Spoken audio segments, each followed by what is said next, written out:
আসসালামু আলাইকুম প্রিয় ভিউয়ার্স, নতুন আরেকটা ভিডিও নিয়ে চলে আসলাম। আমরা অত্যন্ত সফলতার সাথে আরও 3টি জাহাজের কাজ সম্পন্ন করতে পেরেছি আলহামদুলিল্লাহ। এগুলো অল্প কিছুদিনের মধ্যেই দুবাইতে ডেলিভারি যাবে। এগুলো ল্যান্ডিং ক্রাফট ট্যাঙ্ক, মূলত ভারী সামরিক যান এবং সামরিক যানের জ্বালানি মজুত করা থাকবে। এগুলো দুবাইতেই চলবে। দুবাইয়ের জন্য এগুলো তৈরি করেছে Marwan shipping and trading company.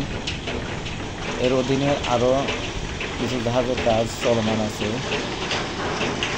তার মধ্যে এমওটি একটা জাহাজ, যেটার কাজ এখন চলমান।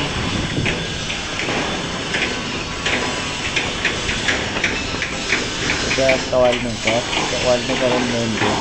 এটা অনেক বড় জাহাজ, এটা 110 মিটার লেন্থ হবে। এখানে দুটো জাহাজ দেখতে পাচ্ছেন, এগুলো হচ্ছে বাংলাদেশ সেনাবাহিনীর জন্য তৈরি করা হচ্ছে।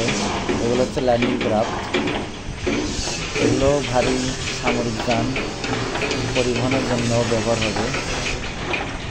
ধন্যবাদ সবাইকে। আসসালামু আলাইকুম।